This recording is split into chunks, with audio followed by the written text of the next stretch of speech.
Bueno, desde el inicio de la pandemia, que ha sido algo que realmente, algo que nadie, yo creo que nadie se lo esperaba, que ha causado también mucho dolor y sufrimiento a muchas personas, un tema sensible, pero es un tema necesario de poder ahondar también. Desde el inicio de la pandemia hemos visto en las notas de prensa, de los gobiernos, en las noticias, en todas partes, cómo la matemática ha tomado la primera plana dentro de toda esta situación de contingencia. ¿Ya? Los informes de gobierno, los noticieros les contaba, y hoy día más que nunca se hace como muy palpable la importancia y lo vital que es poder saber matemáticas, ¿ya? Lo que significa poder entender gráficos, poder entender un fenómeno para poder tomar decisiones.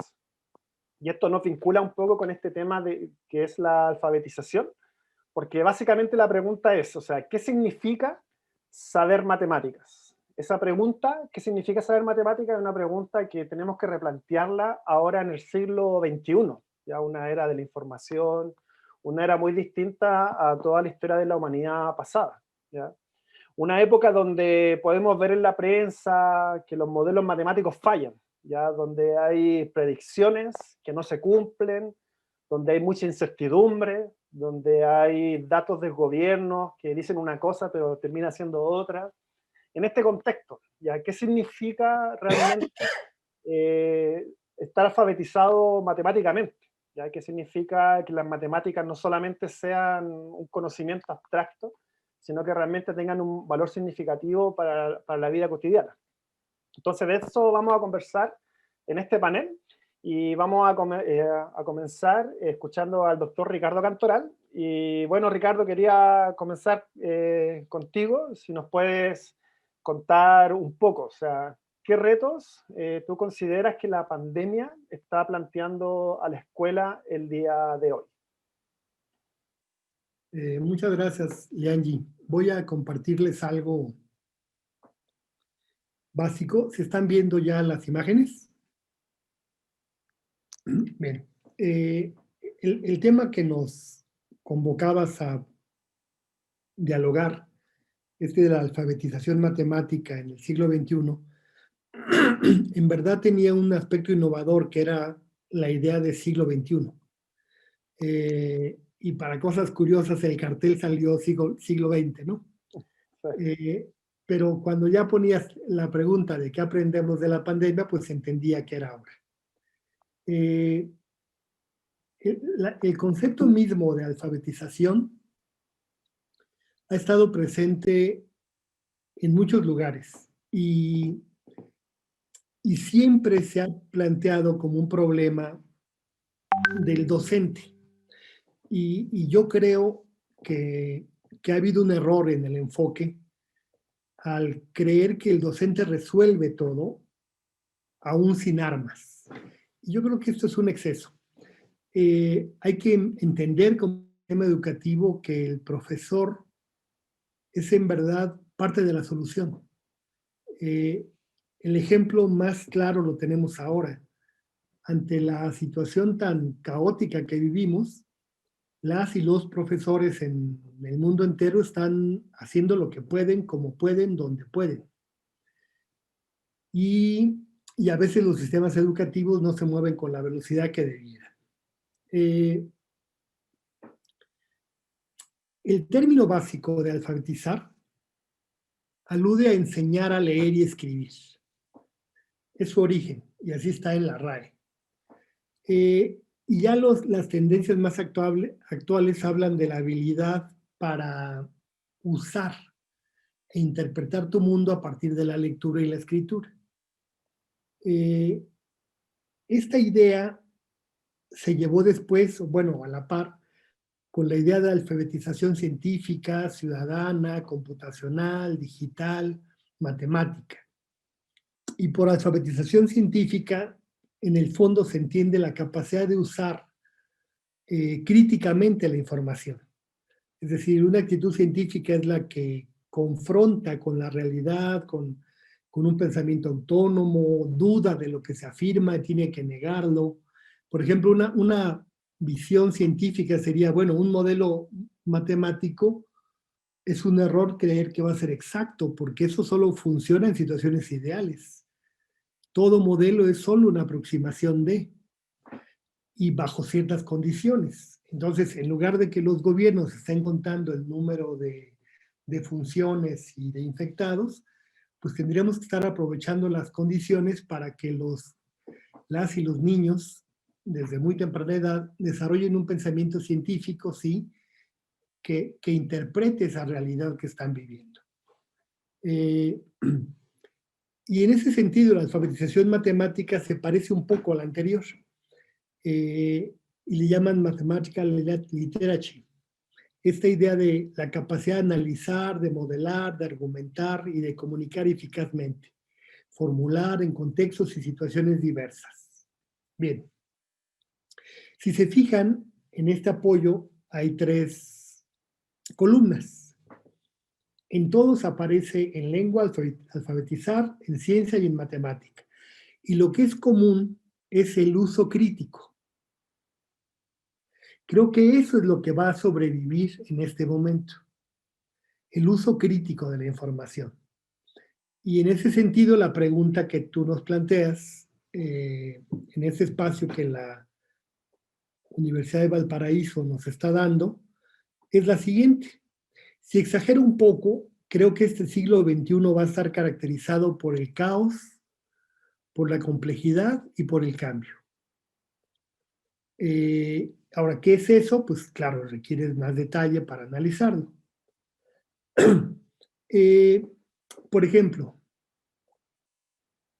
para nosotros el pensamiento y lenguaje variacional, que es una forma de estudio de la matemática, toma en cuenta saberes diferentes, el saber popular, el saber técnico, el saber científico, y no busca jerarquizarlos, sino busca integrarlos. Bueno, pues hoy día, ante una pandemia como la que estamos viviendo, bien podríamos realizar actividades en casa, en la labor, en el campo, que sean parte de tu vida cotidiana, que te ayuden a un mejor vivir, a un bien vivir, y que eso lo vuelvas tú un conocimiento científico progresivamente. Sin embargo, la enseñanza del cálculo o del precálculo, postcálculo, tiene 3 modelos. O es mecanicista, algoritmos sobre variaciones, o es estructuralista, fundamentos de la matemática, criterios de rigor, o es variacional, estudia las cosas que se mueven. Nosotros vamos a apuntar por la última. Yo creo que ha habido 2 ideas que han transformado en los últimos 50 años la enseñanza de la matemática. Uno es el uso de las representaciones múltiples y el otro es la idea de la linealidad local. Son 2 ideas nada más. Cierto tipo de objetos se pueden mirar de más de una forma y cierto tipo de comportamiento se puede interpretar de una forma. Esas 2 ideas tienen que estar estables en este momento de transición. Y voy a decir por qué. Hoy lo que vivimos es este problema, COVID, que a todo mundo preocupa y uno se pregunta, ¿por qué ya no puedo salir a la calle si tengo más de 60 años? ¿Debo cuidarme más? ¿Por qué no debo contagiarme? ¿Por qué puedo morirme? O sea, preguntas que uno se hace, la escuela me tiene que ayudar a contestarlo, en lugar de solo enseñarme objetos clásicos. Bueno, pues yo creo, y esa es mi opinión personal, y lo sostengo en este libro, que esas representaciones múltiples hoy tienen que verse con una nueva categoría, un nuevo nivel, y es el de transversalidad. O sea, voy a decir que más que las representaciones múltiples, lo que nos interesa es qué es lo que es transversal, qué es lo que es contextual y qué es lo que es funcional para el que aprende. Y en ese sentido, tenemos que desarrollar habilidades para analizar patrones de cambio, comportamientos, en el fondo trabajar con datos en gran escala y procesarlos. Y yo creo que eso exige de una forma de pensamiento, que le llamamos el abductivo, que no está del todo desarrollado en la escuela. Entonces, ¿qué sugeriría que va a pasar? Va a haber un fortalecimiento de las pedagogías de la inclusión ante esta crisis. Va a haber una mayor atención a la diversidad, va a haber más pobreza. Se van a valorar saberes de otro orden. Se va a pensar en la idea de aula extendida. Y en ese sentido vamos a requerir de nuevos principios. Voy a poner aquí un modelo simple que no explicaré del todo, pero diré, le llamamos P estrella. Yo estudio un proceso de cambio, por ejemplo, hoy el comportamiento del COVID, y tengo comportamiento estable en un tiempo y luego llega un comportamiento errático, y luego ante el comportamiento errático estudio la variación sucesiva y hago un diagnóstico. Y eso tengo que usar un razonamiento abductivo y eso me permite de alguna manera dar un tratamiento y buscar estabilidad. Esto es una pieza fundamental de la enseñanza contemporánea. Y sí exige de que los sistemas educativos tengan una flexibilidad mayor. No descansar de todo en los recursos del docente, sino descansar más en la escuela y en los medios de que ésta disponga. Esa es una propuesta curricular que está muy en pañales todavía, no, pero bueno, ya la estamos lanzando. Con esto sería mi intervención, Angie. Muchas gracias, Ricardo. Muy interesante. Vamos a tener un espacio después para poder conversar un poco más y profundizar sobre lo que estás señalando. Okay. Pero también queremos escuchar a Andrea Vergara, ¿ya? Como le decía, ella es especialista en didáctica de la estadística. Entonces, como toda la pandemia tiene que ver con datos y todo este tema, Andrea, ¿qué retos enfrenta la pandemia o qué podríamos decir desde la perspectiva de la alfabetización estadística? Bueno, hola a todos. Yo creo que en alguna medida, si no más bien en una gran medida, lo que acaba de señalar el profesor Ricardo contesta un poco también tu pregunta, porque finalmente la propuesta de atender el lenguaje y el pensamiento variacional es muy colindante con la mirada más estocástica que se puede hacer de los datos o de las situaciones. Bien, yo voy a compartirles mi presentación, a ver si la pueden ver. Yo quisiera decir solo algunas pequeñas cosas. En realidad tengo ganas de decir hartas cosas, pero como el tiempo no es mucho, me voy a remitir a algunos elementos. Si pensamos en qué nos enseña la pandemia mundial por la cual estamos pasando en estos momentos, específicamente desde la alfabetización estadística a nivel de la escuela, en realidad hay muchas cosas que saltan a la vista, literalmente, en la prensa, en los medios de comunicación, bueno, y en todos lados. Entonces hay muchos elementos que podrían ser un foco de atención. Podríamos pensar en los datos y en los metadatos, si se abordan o no se abordan desde la escuela. Podríamos pensar en los datos y en las representaciones de los datos. Y uno podría tener una mirada flexible hacia el currículum y decir, bueno, sí es algo que se aprende en la escuela, todos aprendemos a representar datos, todos aprendemos a hacer gráficos, son elementos explícitos dentro del currículum. Yo diría que más o menos, pero sí, podríamos decir que hay cierta cobertura a las representaciones de datos. También podríamos pensar desde el punto de vista de los modelos o de las aproximaciones a modelos, que parece ser un tema que también es abordado en la escuela, pero no del todo, no tan exhaustivamente, la verdad, ¿ya? Hay muchos modelos que se definen como modelos cuando en realidad son solamente funciones. Hay una idea bastante restrictiva de lo que significa modelar en la escuela. Por ahí también podríamos hacer discusión. También podemos pensar en las formas de muestreo, que de hecho esto en Chile ha sido una cuestión crítica, ¿ya? Cómo se hacen muestreos, cuáles son las fuentes de los datos y cuáles son los criterios de validez para los muestreos. Junto con eso, cómo se transparentan los procesos de muestreo, quién los determina, cómo se definen, todo eso.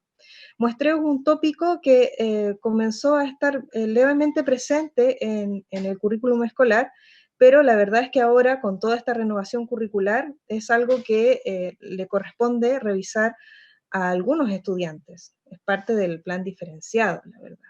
No tiene una cobertura para todos los estudiantes. Y por último, que es el tema que me interesa a mí, es una cuestión más conceptual. ¿Cómo se entienden los fenómenos no determinísticos? Y esto es algo que opera mucho de manera transversal y que permea todos los elementos anteriores, porque si no comprendemos bien cómo se distingue un fenómeno determinístico de uno no determinístico, es probable que predomine el paradigma determinístico, que es la forma en la que solemos ver las cosas. Entonces, lo que yo les quiero comentar hoy, y que me gustaría que pudiéramos conversar, es eso, qué entendemos por un fenómeno no determinístico, y si este es un elemento que deba ser analizado desde la escuela, y si es tan necesario analizarlo desde la escuela, ¿cómo se está analizando desde la escuela? ¿Se está haciendo cargo a la escuela y el currículum escolar de abordar adecuadamente el concepto de fenómeno no determinístico? Bien, entonces, si quisiéramos darle un poco de definición a esto, un fenómeno no determinístico parte por negar lo determinístico, pero no lo niega absolutamente, ¿ya? Lo niega en alguna medida, y por eso es importante entender primero qué se entiende por determinístico. Determinístico es algo que tiene certeza de lo que va a ocurrir, de lo que va a pasar, y hay una relación causal que se establece como absoluta y conocida.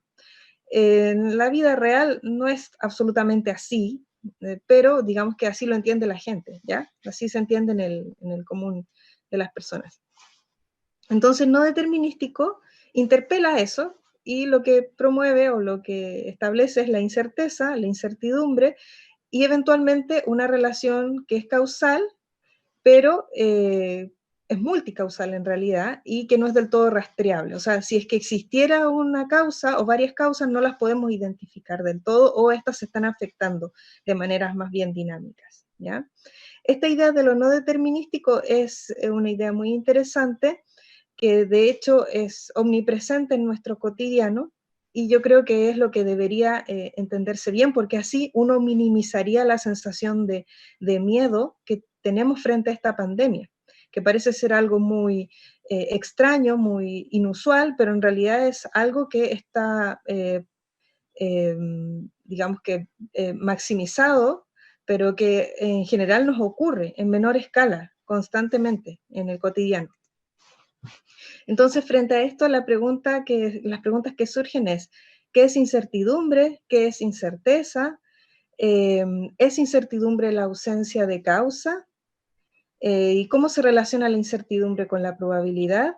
¿Es necesario abordar estas ideas desde el punto de vista conceptual antes que procedimental en la escuela? Bueno, yo adelanto la respuesta y digo sí. De todas maneras, es importante primero establecer estos alcances en términos conceptuales, porque de hecho ni siquiera las personas adultas estamos en condiciones de entender con claridad estas diferencias, y eso es lo que genera confusión, lo que genera sesgos, lo que hace que finalmente las personas que tienen que tomar las decisiones no las tomen correctamente. Como lo conceptual es primero, yo puse aquí unos pequeños recuadros que establecen una postura, no una definición doxa o académica, sino más bien una postura entre cómo podríamos distinguir incertidumbre de incerteza, y de otro concepto que igualmente es muy interesante, que es el concepto de riesgo, ¿ya? Entonces, la incerteza es algo que está mediando entre la incertidumbre y el riesgo. La incertidumbre tiene relación con cómo nos enfrentamos a la información, pero en ausencia de modelos probabilísticos, mientras que en el riesgo sigue habiendo una sensación de caos y de incertidumbre, pero al menos podemos contar con algunas distribuciones de probabilidad. Esa puede ser la diferencia clave. Si entendemos bien esto, entonces podríamos realizar un derrotero de qué es lo que ocurre con un fenómeno de esas características, con un fenómeno propio de la incertidumbre. En general, comenzamos acercándonos a él con mucha incertidumbre y avanzamos hacia la medición del riesgo.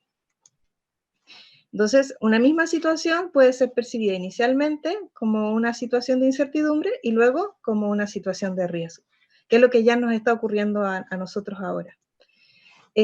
Para hacer una revisión así bien rapidita de este tránsito, me gustaría compartirles esto. Estas son una de los primeros informes, de los primeros anuncios que transmitió el MinSal en Chile al comienzo, cuando, bueno, ni siquiera tan al comienzo, estamos hablando de marzo de este año, ya había pasado bastante, pero en Chile recién se estaban tomando algunas medidas. El foco del análisis estaba en los clústeres, es decir, en cómo se estaban transmitiendo o cómo estaban en el fondo generándose las hebras de transmisión, cuáles eran los brotes y qué sé yo. Y había una visión muy optimista respecto de eso. Por ejemplo, en Chile se decía que habían apenas 7 casos identificados y que no tenían contagios asociados. Entonces, era una visión muy local la que existía en un comienzo. Eso quiere decir, si podemos hacer un análisis así rapidito, que cuando hay incertidumbre, en general al comienzo hay una observación que es muy exigua, o un análisis que es muy laxo, ¿sí? No hay mayor, la situación se atiende pero con cierta ligereza. Eso genera automáticamente azar, el azar genera incerteza, la incerteza lleva a decisiones intuitivas, las decisiones intuitivas provocan incredulidad en la población, esa incredulidad afecta a las decisiones y eventualmente genera aún más azar. Entonces aquí se genera este círculo vicioso entre el azar, la incredulidad y nuevamente azar y así sucesivamente. Y decisiones erráticas o intuitivas y continúa el ciclo. Si comparamos, por ejemplo, el caso de Chile con el caso de Corea del Sur, algunos datos para quienes no están tan interiorizados de cuáles son las acciones que desde un comienzo tomó Corea del Sur. Ellos teniendo muy pocos datos, buscaron maximizar la respuesta, pero a partir de los datos. Entonces puso a todo su sistema de salud para diagnosticar tempranamente la presencia del virus. Para hacer una comparación, por ejemplo, en Estados Unidos y en Corea del Sur identificaron el primer caso en la misma fecha, pero en Estados Unidos empezaron a monitorear con una población de 4.300 pacientes, mientras que en Corea del Sur con 196.000 pacientes, ¿ya? Además, ellos empezaron a aplicar test masivos, no solamente a las personas sintomáticas, sino que a todos, a todos quienes pudieran testear lo hacían. Obviamente tenían todo un sistema y un programa, porque la forma del muestreo para ellos era muy importante, y lo hicieron gratis, además. Y además crearon tecnología, una aplicación de geolocalización para que las personas comprendieran cómo se iban moviendo los casos que estaban eventualmente infectados y cómo se iban a propagar los focos de infección. Todo eso permitió que, bueno, ellos al comienzo, que tenían uno de los, eran uno de los casos donde había mayor presencia de contagio, pudieran disminuir abruptamente la tasa de contagio, ¿sí? Y si uno ve las curvas a lo largo del tiempo, aquí hay un rebrote, pero que no se debe a las medidas del gobierno, sino más bien a unas acciones insurgentes que hubo por ahí de algunos personajes, en particular de una especie de sacerdote de una secta que comenzó a hacer llamados para reabrir las congregaciones masivas. Bueno, lo que yo quiero comentar aquí es que en el caso de Corea del Sur se entiende la importancia de los datos y hacen un monitoreo y un seguimiento a partir de esta decisión, y en el poco tiempo el azar se convierte en otra cosa, se convierte en un fenómeno que tiene características bien específicas, y así logran bueno, este nivel de casos, que son mucho menos que los que tienen o los que están registrados en Chile, con una tasa de mortalidad bajísima, en fin, un montón de logros en relación al control del virus. Entonces, para terminar, compartirles esto que está aquí, este pequeño diagrama. Si comenzamos aquí con incertidumbre a mano derecha.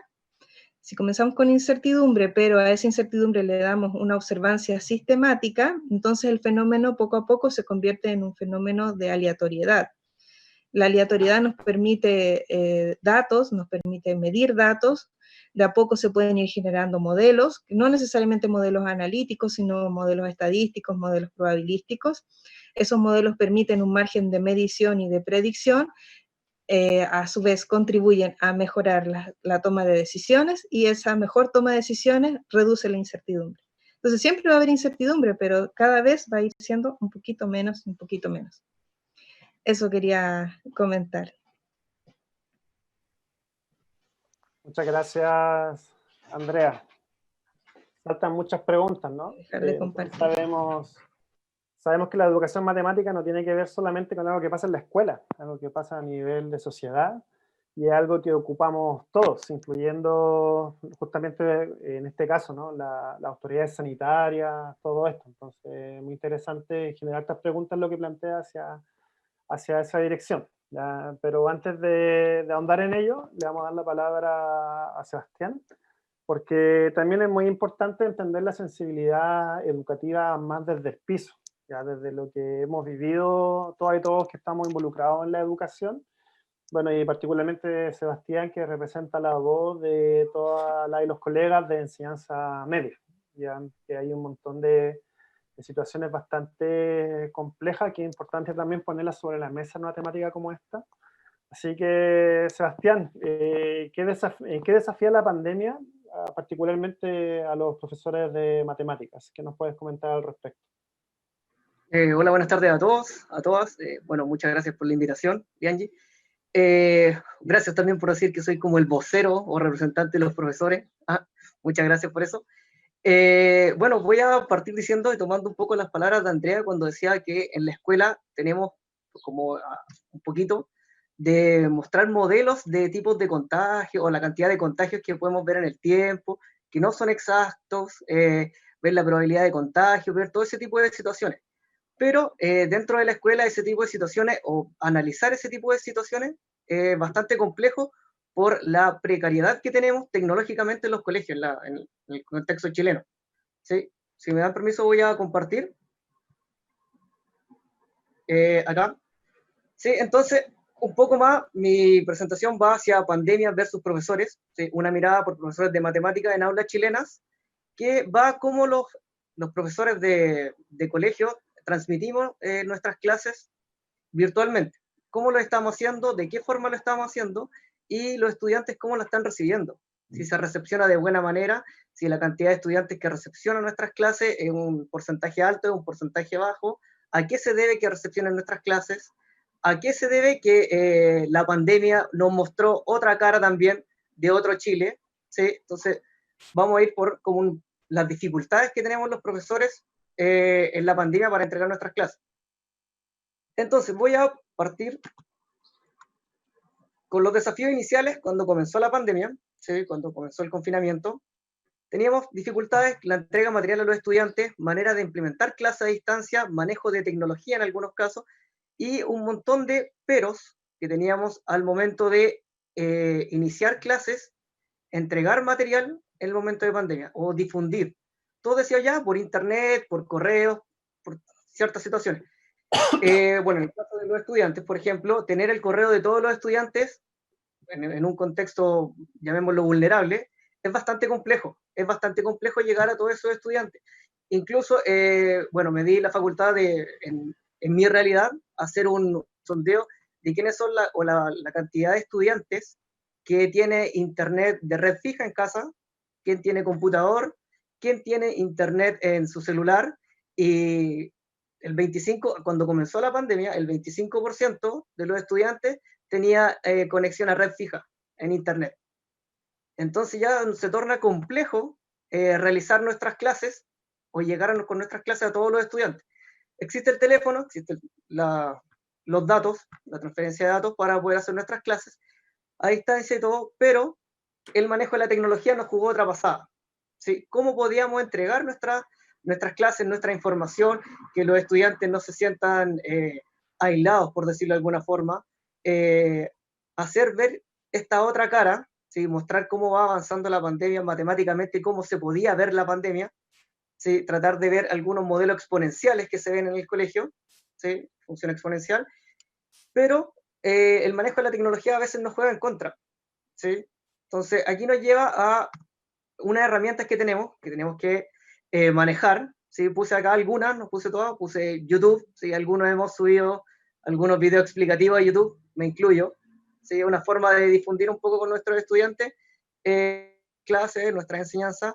Google Classroom también es otra herramienta importante que nos sirve para poder tomar controles, ver formas de aprendizaje y ver y hacer retroalimentación hacia los estudiantes.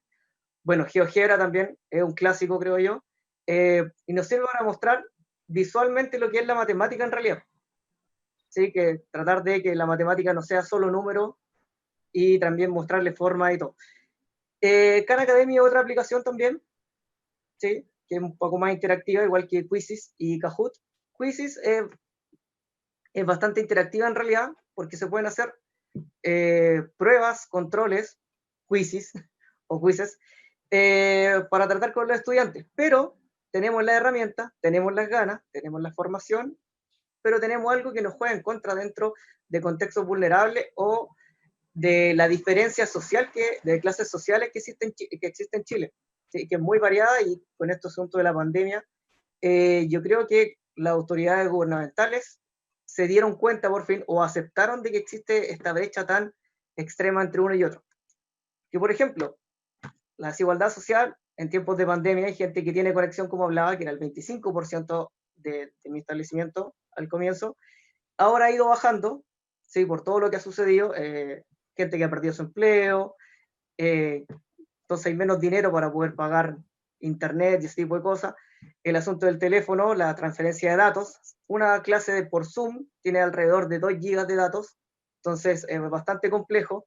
Ya no se pueden hacer clases normales, ¿sí? Con todo los horarios establecidos dentro del establecimiento, se hacen clases Zoom o clases por Meet, dependiendo de la plataforma, una o dos veces por semana, ¿sí? Y ahí la cantidad de estudiantes que ha ido conectándose a clase a lo largo del tiempo cada vez va bajando, ¿sí? Cada vez son menos los estudiantes que se están conectando, porque también existe la incertidumbre de cómo evaluar, ¿sí? De qué forma se puede evaluar, de qué forma se puede retroalimentar, ¿sí? Yo creo que la retroalimentación es bastante importante dentro de este proceso, ¿sí? Porque estamos priorizando la autonomía del estudiante, ¿sí? Al aprender, al autoaprendizaje, pero se necesita la retroalimentación del docente o la retroalimentación de el profesor a cargo, en este caso de matemáticas. Sí, bueno, acá hay una foto clara que dice aula virtual ausente y no tengo internet. Sí, yo creo que ha pasado bastante. Sí, ha pasado en muchos casos, sobre todo en el área o en el contexto vulnerable en el que me desenvuelvo. Se repite, se va repitiendo. Entonces yo creo que también es acá cuáles son o de dónde sacamos recursos para que estas desigualdades sociales no sean una desigualdad tan grande, ¿sí? Acotemos un poco la brecha de la desigualdad social para que la educación sea transversal para todos, ¿sí? No solo sea obligatoria de primero a cuarto medio. Sí, yo creo que lo importante también de que sea obligatoria de primero a cuarto medio también sea una educación clara y de calidad, y que tengamos las herramientas, ¿sí? Que sepamos manejar este tipo de herramientas, que tengamos herramientas tecnológicas y que los estudiantes tengan una conexión óptima para recibir clases, ¿sí? Que es lo que nos estamos viendo, y cada vez se están conectando menos estudiantes a clases dentro de los establecimientos, ¿sí? Sí. Entonces yo creo que para allá va mi pregunta en realidad, que en el contexto, no lo vuelvo a decir, el contexto vulnerable en el cual me encuentro, ¿sí? Haciendo clases, es totalmente difícil realizar clases, realizar retroalimentación, realizar aprendizaje efectivos, a pesar de toda la priorización curricular que hizo el gobierno, ¿sí? Que sacó algunas cosas de acá, algunos objetivos de aprendizaje, dejó otros, hay algunos que no tienen relación, que el asunto de la PTU al final. Así que yo creo que ahí es como compleja la situación. Sí, bastante compleja. Yo creo que muchos docentes que nos encontramos en la misma situación nos preguntamos que cómo podemos, como docentes o docentes de matemática, tratar de nivelar esta brecha o realizar algún, no sé, algún procedimiento de que nuestros estudiantes le lleguen nuestras clases. Porque podemos tener todas nuestras buenas intenciones, como profesores podemos tener las herramientas, pero si nuestros estudiantes no tienen las herramientas para poder conectarse a una clase, ¿sí? Y ahí viene la desigualdad social, las herramientas las tenemos, entonces ya es bastante complejo cómo realizar la interacción con la escuela, ¿sí? Independiente de que la escuela tenga ¿cómo se llama? La escuela tenga las ganas de insertarse tecnológicamente, pero no tienen los recursos. Entonces yo creo que hay un asunto de recursos que viene de atrás, que están mal distribuidos, sobre todo para este tipo de establecimientos, que claramente se nota la brecha social en estos casos. Así que esa sería como mi intervención, un poco más de una mirada desde el aula, una mirada un poco más crítica sobre de cómo entregar los conocimientos. Muchas gracias, Sebastián. Y todo eso se agudiza en el contexto social que estamos viviendo, ¿no? Y todo el escenario de octubre que viene por delante. Entonces, es súper importante poder generar planteamientos en contraposición a lo que quizás se está planteando la autoridad, ¿no? Respecto al tema de qué significa realmente inclusión, qué significa realmente calidad, etcétera. Ok, vamos a tener un espacio de una conversación ya un poco menos direccionada. Y le agradecemos a todos los que están ahí viéndonos en el Facebook. Les decimos que si alguien quiere generar algún comentario, puede ponerlo ahí. Vamos a tratar al final de tomar un par de comentarios y ponerlo aquí en vivo. También pueden hacer su foro ahí de debate. Ya los medios son múltiples, entonces usemos todas las formas. Y en esta etapa de conversación, básicamente lo que voy a hacer, voy a plantear una pregunta a cada invitado o invitada, y después de responderla, si alguien más de ustedes quiere intervenir, me avisa y lo hacemos. Ya pensé en 3 cosas en la medida que lo escuchaba, y voy a conservar el mismo orden. Y voy a conversar con el doctor Ricardo Cantoral. ¿Ya? Ricardo, planteaste un poco sobre los modelos existentes, ¿ya?, en la educación, y la necesidad de ciertos cambios de paradigma, más que cambios como tan minuciosos respecto al cómo concebir la educación en matemáticas. Entonces la pregunta que quiero plantear es la siguiente. Lo que hoy día se enseña en la escuela, ¿ya?, permite que la gente pueda usar ese conocimiento matemático para entender la pandemia, para tomar decisiones respecto a la pandemia, para salvaguardar sus vidas, la de sus familias. El modelo que tenemos actual de enseñanza en la matemática da el ancho para los retos de la pandemia.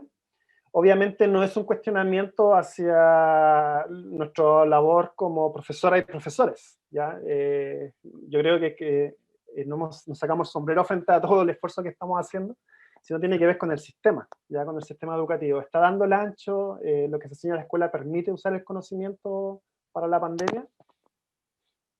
De hecho, creo que es una buena pregunta.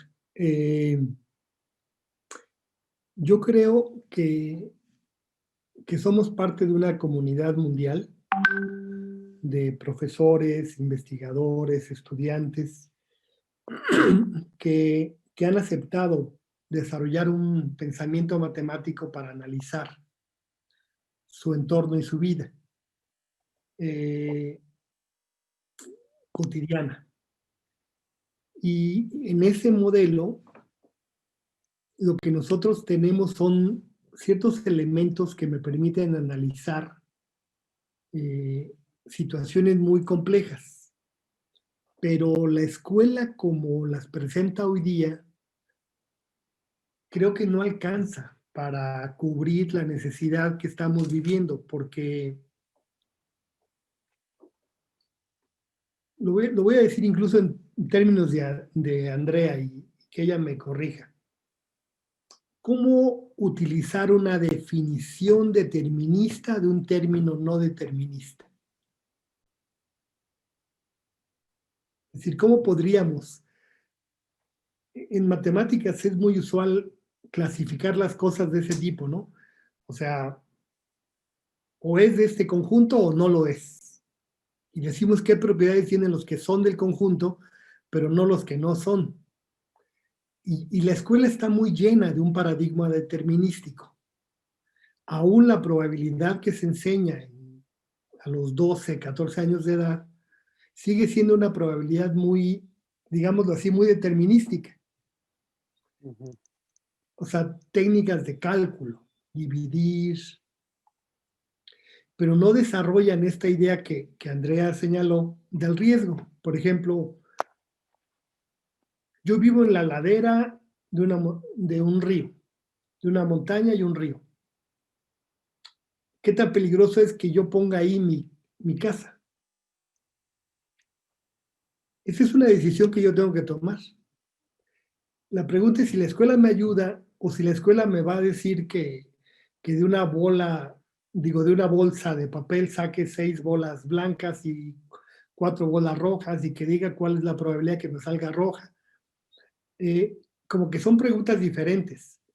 Ahora, llevémoslo al términos del COVID. Si yo veo el fenómeno como un fenómeno determinístico, pues lo primero que quiero es encontrar una fórmula que describa, y creo que muchos de los investigadores hicieron eso, modelos determinísticos que se aproximaban. Y hoy ya se están probando otra cosa que se llaman los sistemas complejos y los sistemas de ecuaciones diferenciales aleatorias, en donde los coeficientes son probabilidades. Pero la escuela tendría que desarrollar eso a partir de la vivencia cotidiana. O sea, el chiste es que lo cotidiano entre al debate. Si lo cotidiano no está en la escuela y solo está el programa de estudios, así tengamos tecnología, no va a haber cambio alguno. Me parece que Sebastián fue muy claro cuando dice, pues, ¿cuál es la realidad de una escuela? Pues esta. Y las y los profesores están haciendo esfuerzos enormes por satisfacer un reclamo y una demanda, pero, por ejemplo, yo creo que lo que es la pandemia está dejando ver es una profunda desigualdad social que no es derivado de la pandemia, sino que ahí estaba. Y que la pandemia lo que hace es, lo hace visible. Ahora, ¿por qué nuestros acercamientos escolares tienen que seguir igual si la pandemia lo puedo casi entender como un fenómeno cuasi determinista? Ese es el punto. Ya, fíjese, el cuasi ya me quitó cualquier definición. Cuasi determinista. Yo creo que ese es el chiste, que el joven pueda saber que si va a medir un tablón que ha cortado, una tabla pues, que ha cortado, que la medida que va a tomar nunca va a ser exacta. Esta idea de que siempre estás en un margen es tan importante como la idea de la escuela de que las ecuaciones de segundo grado se resuelven perfectamente bien. O yo me acuerdo en la vocacional, yo estudié en un bachillerato tecnológico y había que limar, o sea, hacer un martillo con una lija. Y te pedían que el ángulo fuera de tal forma, bueno, siempre te pasabas y tenías que volver a repetir. O sea, y hacer el cálculo era exacto. O sea, la escuela se llenó mucho de determinismo y de exactitud.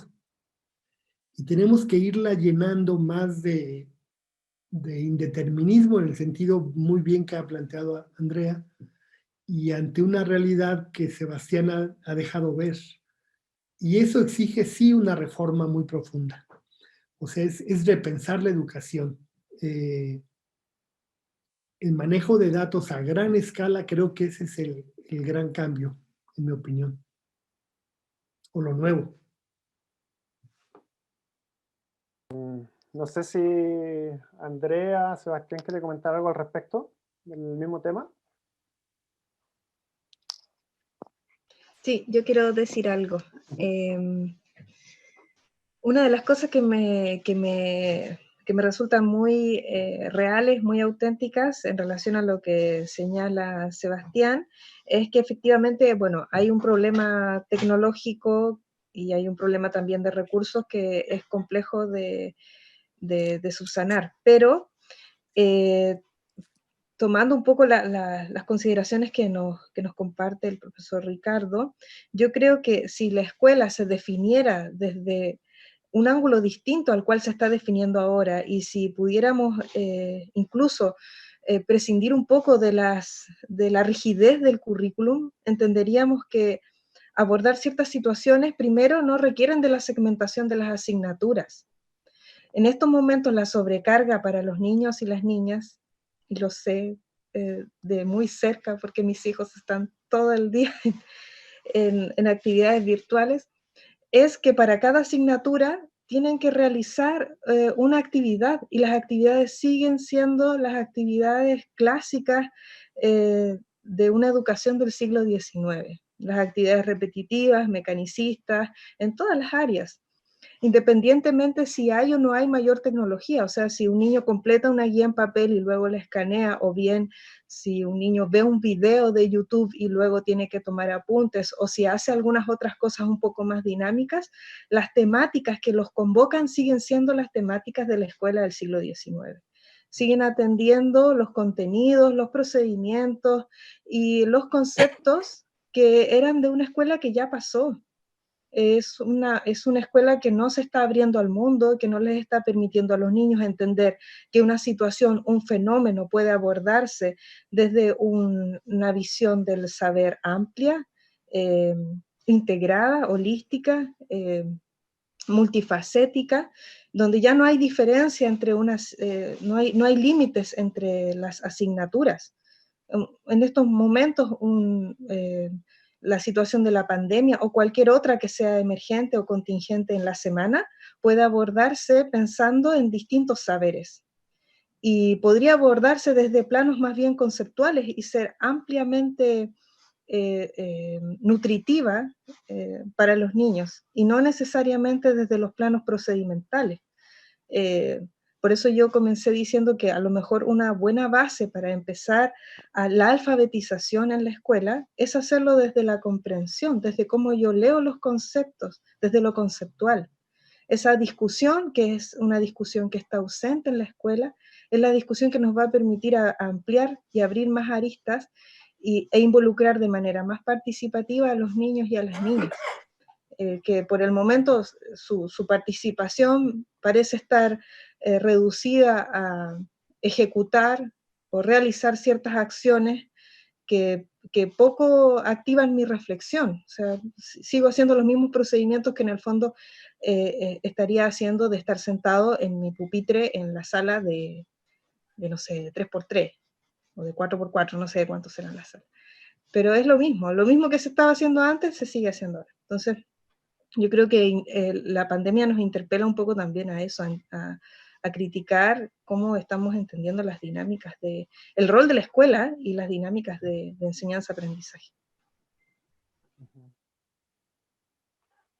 Sí, muy cierto. O sea, hay cambios estos cambios como más superficiales, que son del detalle, pareciera que nos están dando como el ancho para lo que ha cambiado el mundo y para los retos que nos está enfrentando hoy día la sociedad. Se requiere cambios mucho más de fondo, ¿no? ¿Tú, Seba, qué piensas al respecto? ¿Qué tan viable es generar esos cambios de fondo con no sé, con el sistema político o el manejo del sistema educativo que se tiene hoy día en Chile? Lianji, si me permite, por favor. ¿Sí? Sí, bueno, tomando un poco lo que decía Andrea al final, que seguimos como reproduciendo la educación del siglo XIX, bueno, esto ya es como un poco más personal, lo viví en el establecimiento donde trabajo, en base al agobio que ya teníamos el agobio hacia los estudiantes, entregar una guía por asignatura, ¿sí? Y la guía era como repetir lo mismo que se repetía el año pasado en clases normales, clases en el aula. Lo que se decidió fue tratar de hacer trabajos colaborativos e interdisciplinarios, ¿sí? Juntar dos asignaturas y de ahí sacar una propuesta guía, ¿sí? Por ejemplo, yo me articulé con emprendimiento, que mi colegio es técnico, entonces ver cómo utilizamos la matemática ahí en emprendimiento, ¿sí? Darle un uso un poco más significativo para los estudiantes, ¿sí? Darle una mirada más significativa. Yo creo que ahí es más provechoso ver que se pueda ver como el aprendizaje como un todo, que todo tiene relación y que no la matemática está al lado de la historia, ¿sí? Que se pueden juntar en algún momento también. Se pueden realizar intersecciones de las dos asignaturas y trabajo interdisciplinario, ¿sí? Quería ir un poco a opinar frente a eso. Súper. ¿Y qué tan real tú ves la posibilidad de generar, por ejemplo, esta experiencia que tienes o estos cambios que son más de fondo como nivel más masivo? ¿Y cuáles son como las condiciones, tú crees, que se requieren, por ejemplo, a nivel gubernamental? Lo menciono porque, por ejemplo, ahora en la pandemia, algo que se percibe es la existencia de la autoridad educativa a nivel nacional, la existencia en la normalidad, como en avanzar, a pesar de cómo sea, obviamente está la priorización curricular y todo eso, pero como que esta instancia que es una oportunidad quizás para detenerse, pareciera como que se quiere como avanzar con ella, no sé si me explico un poco. ¿Cuál es tu visión al respecto de eso? Yo creo que primero hay que replantearse la escuela, replantearse cómo queremos que sea la escuela en verdad. Si queremos que sea reproducir los objetivos de aprendizaje tal cual lo entrega el libro, o si nos dan tiempo para hacer trabajo interdisciplinario con otros colegas de otras asignaturas, para tener un proyecto un poco más sólido, un poco más representativo para los estudiantes. Yo creo que de ahí partimos primero, viendo cómo queremos la escuela, cómo gubernamentalmente quieren que sea la escuela. Si quieren que nuestros estudiantes vayan a la escuela y salgan de cuarto medio, ¿cómo quieren que salgan? Sí, si nos replanteamos una reforma estudiantil en base a trabajar colaborativamente, que también se den los tiempos dentro del establecimiento. Y yo creo que eso también es importante porque muchos profesores podemos tener las ganas de trabajar colaborativamente con otros o interdisciplinariamente con otros profesores, pero en contexto normal no tenemos las herramientas o no tenemos los tiempos para poder juntarnos y para conversar y tratar de hacer lo mismo que estamos logrando ahora en base a la pandemia, ya que por un lado tenemos un poco de menos clases, trabajar de forma interdisciplinaria. Yo creo que se deberían dar los tiempos dentro de los establecimientos para poder lograr eso. Y de ahí ya se va a replantear la escuela. Sí, sí, yo concuerdo mucho con ese tema, como que hay que ir al fondo para enfrentar nuestro presente, más que las formas. Vamos a incluir algunas preguntas del público. Ya, por ahí hay una pregunta de uno de nuestros participantes que dice lo siguiente: ¿se puede considerar esta situación de desigualdad social, que justamente la que describía Seba, al acceso de la educación, esta desigualdad al acceso a la educación, como una vulneración al derecho de la educación?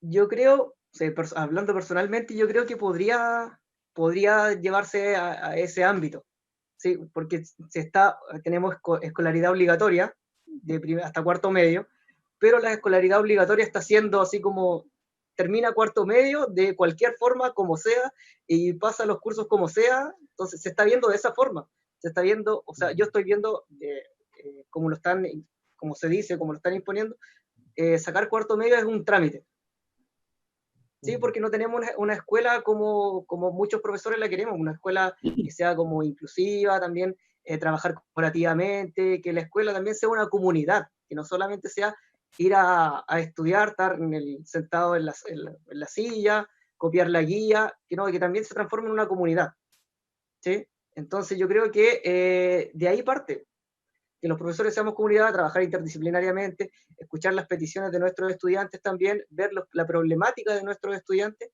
y como bien la pregunta decía, puede ser una vulneración de derechos también, porque estamos tratando la escuela como un trámite, así lo estoy viendo yo. Uh-huh. ¿Alguien Yo, quiere agregar algo? sí, Sebastián, yo he pensado en eso y creo que la ley, ante la pregunta de la persona que la hace, la ley, digamos, establece es decir, ¿cómo evitas el tema de la desigualdad social a nivel de la escuela? Y yo creo que si solo se sigue hablando del ingreso, va a pasar lo que narras, que no importa al final que pase, es un trámite, acábalo. Pero si asociáramos esta noción de calidad que muchos gobiernos usan con el aprendizaje efectivo en el alumno, entonces lo que uno buscaría es el derecho al aprendizaje y al disfrute y al aprendizaje, digamos. Y eso sí garantizaría que los sistemas educativos no digan ya cumplí solo con tener la oferta de espacios para tu grupo, sino ahora mi compromiso es que aquel que ingrese aprende. Y así como está la escuela hoy tan segmentarizada, pues no a todo el mundo le gusta todo y los temas parecen estancos y no tiene uno que ver con otro. Y son algunos los profesores o muchos que buscan las conexiones, pero también hay maestros que no. O sea, que dicen, no, yo nada más quiero ver mi materia y cuando el problema podría ser cuál es el nivel de contaminación del lago que está aquí al lado y qué podríamos hacer para mejorar la calidad del agua de ese lago. Ese que para mucha gente podría no ser un objetivo educativo, sino social, creo yo que sí favorecería un aprendizaje más duradero. Y la escuela pasaría a ser como un reforzador de aspectos, es como un lugar donde ensayas y llevas como un laboratorio, y llevas allá. Ahora, el gran riesgo que veo es que sí se está hablando o se está viendo una mercantilización de la virtualidad. O sea, hoy nos presentan las maravillas de la vinculación tecnológica y claramente es una maravilla, pero te deja de lado la socialización, te deja de lado la interacción. Y hay lugares, algunos países, por ejemplo, de Europa, que los jóvenes universitarios dicen, nos están robando la juventud. Y ya queremos salir. Y están haciendo sus reuniones porque ya no quieren estar. Entonces, por eso, esa idea de complejidad, crisis y caos es lo que va a estar presente en nuestra realidad próxima. Y en ese sentido yo creo que las mismas leyes tienen que modificarse. Ahora, ¿qué sí creo que es importante hacer? Que el mismo estudiante perciba que el mundo en el que vive, es susceptible de estudio. Es decir, que no solo se estudia lo que está en la pizarra, sino lo que yo vivo, lo que quieran estudiar. Bueno, aquí siempre planteas el problema de que el margen es muy amplio, ¿no? Bueno, pues definamos un conjunto de prácticas básicas que sí deberían desarrollarse y sobre esas se organice una posible currícula. Sí, yo creo que ahí al respecto hay experiencias internacionales, por ejemplo la mexicana, donde se puede explorar bastante esas vías de acción, ¿ya? Para ir cerrando este espacio, ya quiero plantear una última pregunta, se la voy a hacer a Andrea, y está vinculada con una pregunta que nos dejaron en los comentarios. Ricardo Mejías plantea cuán importante sería que no solo pensar, por ejemplo, la alfabetización científica y matemática en la escuela, sino a la ciudadanía en general. Y creo que esto está bastante articulado con lo que ha salido en los medios. ¿Ya? Unos estudiantes de ahí, de nuestra universidad, están haciendo las tesis con el tema de la pandemia, y por ejemplo encontraron noticias donde se mostraban gráficas donde en agosto ya se iba a acabar la pandemia en Chile, según el modelo matemático. Iban a estar todos contagiados y se iba a acabar la pandemia en agosto. O notas de prensa donde se decía justamente cuando estaba creciendo más la pandemia, de personas que estaban diciendo que se estaba venciendo la pandemia. Entonces, la pregunta que a veces se hace la gente y surge, la hemos identificado, es ¿por qué los modelos matemáticos fallan? Ya, Andrea, ya contestaste un poco, pero si podrías ahondar quizá un poquito más, de manera resumida, en cuál sería tu opinión respecto a esa pregunta. ¿Por qué los modelos matemáticos fallan? Bueno, no sé si tengo la autoridad para contestar esa pregunta, porque es una pregunta muy grande, pero lo que sí puedo señalar es que así como esta es la era de la información, también es la era de la desinformación y la manipulación. Tú comentaste al principio cuando nos hacías la presentación, que claro, vivimos en una época donde tenemos gran acceso a la información, podríamos decir que nuestro siglo es el siglo de la información, pero en realidad los datos y la información tienen una diferencia, no son lo mismo, ¿ya? Una cosa, y de hecho se ha demonizado mucho el término datos. Una cosa son los datos cuando son reales, por cierto, y otra cosa es la información, es decir, qué deviene o qué se concluye respecto de esos datos, ¿ya?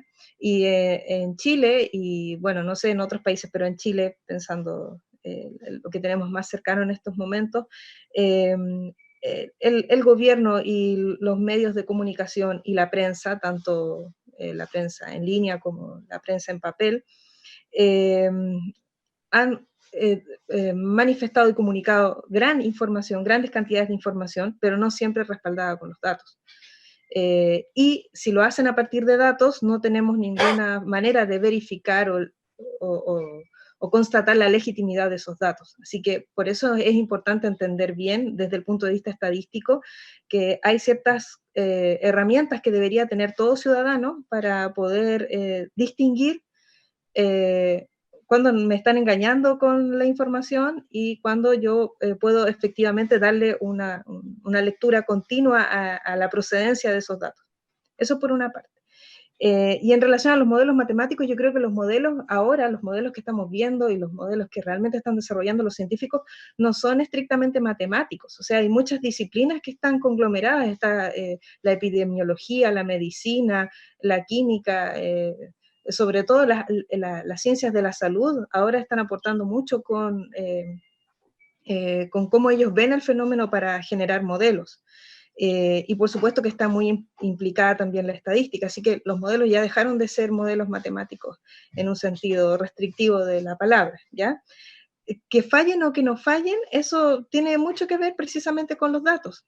Si los datos por los cuales se alimenta el modelo y las hipótesis que de alguna manera estructuran el modelo son equivocadas, en el caso de las hipótesis, y son no exhaustivas o no válidas en el caso de los datos, la probabilidad de que el modelo fenezca o sea improductivo o sea inútil es altísima, ¿ya? Y como no tenemos ninguna manera por el momento de constatar la fidelidad de esos datos, la mayoría de los modelos que se presentan son solo especulaciones, ¿ya? Al menos lo que yo estoy hablando en términos de la realidad nacional, ¿ya? No estoy hablando en términos generales. Lamentablemente la prensa chilena ha perdido mucha credibilidad, así es que podríamos decir que no nos da mucha confianza en ese sentido. Ahora, si pensamos más allá de la situación chilena, sí puedo decir cuándo es oportuno usar y confiar en los modelos. En la vida real, cuando un fenómeno sea determinístico o no, pero en particular cuando es no determinístico, porque es lo que nos interesa, logra ser descrito en términos aleatorios, es decir, existe una observancia sistemática en el tiempo del fenómeno y además la fuente de los datos es confiable y los muestreos son exhaustivos y también son válidos, entonces podemos considerar que los modelos tienen un rango de validez y podemos estar más o menos digamos, tranquilos respecto de los niveles de confiabilidad del modelo. Obviamente que siempre van a ser aproximaciones, porque estamos en el mundo de lo no determinístico. Entonces, los modelos para comprender y predecir la incertidumbre deberían ser modelos multidisciplinarios que convoquen a la probabilidad y a las estadísticas como directrices, pero que también se alimenten de las heurísticas y las formas de trabajo de otras disciplinas. Y estos modelos no son, de hecho ya no son analíticos, pues esto de pensar que yo puedo tomar una función y acoplarla es ingenuo. Esto mismo que se dijo mucho en la prensa de el fenómeno se está comportando de manera exponencial. La exponencial es una función. ¿Realmente podemos acoplar la función exponencial al comportamiento del modelo? O sea, perdón, del fenómeno. Cabe ahí la duda. Yo diría que cabe una gran duda. Entonces, ¿cuándo podemos disponer de herramientas estadísticas y probabilísticas para utilizarlas en la comprensión del fenómeno? Bueno, cuando el fenómeno ya se ha seguido, se ha monitoreado, y se sabe que efectivamente es aleatorio, ¿ya? Entonces, por eso es importante entender qué significa que algo sea aleatorio, que es distinto a que algo sea simplemente fortuito o azaroso. Eso básicamente. Y bueno, y hay otro gran problema que yo siempre acuso en relación a la escuela, que en la escuela todo lo probabilístico se asocia al azar, cuando en realidad lo probabilístico debería estar asociado a la aleatoriedad, por ejemplo. Solo lo menciono porque, bueno, creo que es algo importante, pero no creo que dé el tiempo para comentarlo ahora. Muchas gracias, Andrea. No sé si Ricardo, Seda, quieren mencionar alguna otra cosa más para terminar. Solamente el dato general. Yo creo que confiar en los medios de comunicación, algo tan complejo, es ingenuo. Es decir, ¿cómo suponer que algo que no se entiende del todo, los medios lo van a manejar mejor? Me acuerdo mucho de una broma que ponían, que estaba un científico estudiando alguna bacteria y decía, la bacteria tal cosa, y el periodista interpretaba eso como que había vida en otro planeta. Entonces el encabezado es, se prueba que hay vida en otro planeta.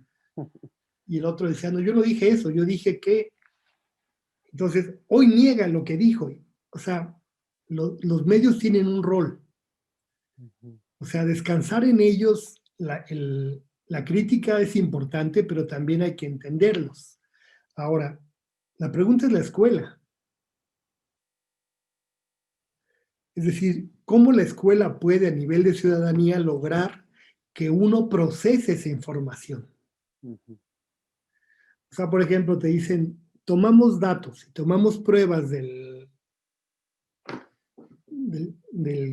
COVID. Sí, pero ¿cuánto tiempo tiene validez la prueba? ¿72 horas o cuánto? Cuando me llegan los datos, voy a hablar de México, le llegan a la Secretaría de Salud un día, ¿cuánto tiempo tardó en que tomaron sus datos y los enviaron acá? Pues a lo mejor fueron más de 72 horas. Entonces el dato ya no es válido. Pero ellos, en aras de cumplir metas, y porque todos los gobiernos tienen las mismas leyes en muchos sentidos, metas y objetivos, y dicen, hoy tenemos tantos, la semana que entra tendremos tantos, y no vamos a pasar de tantos. Bueno, y eso sí los rebasó.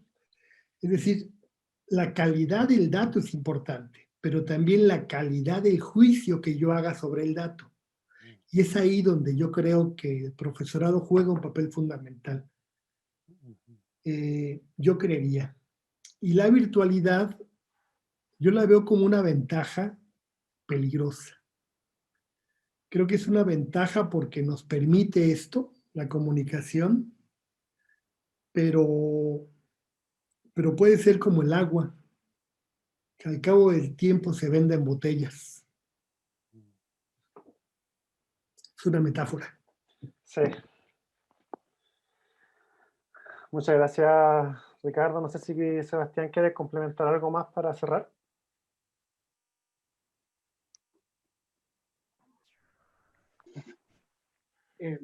No, creo que no tengo más que decir. Ok. Bueno, le agradecemos mucho a los tres ya por su tiempo, a los que se conectaron. Antes de dar la despedida, vamos a pasar a la etapa de informaciones. Tenemos 3 informaciones bastante interesantes para que puedan escucharlas, ¿ya? La primera tiene que ver con un foro que se va a hacer pronto. Este es parte de un foro que estamos haciendo, un ciclo de conversaciones con las pedagogías de la Universidad de Valparaíso. Y el siguiente es sobre sonido, creatividad y educación. Ya este foro va a ser en 2 semanas más, así que dejamos a todos los que están ahí conectados invitados para poder participar en este espacio, ¿ya?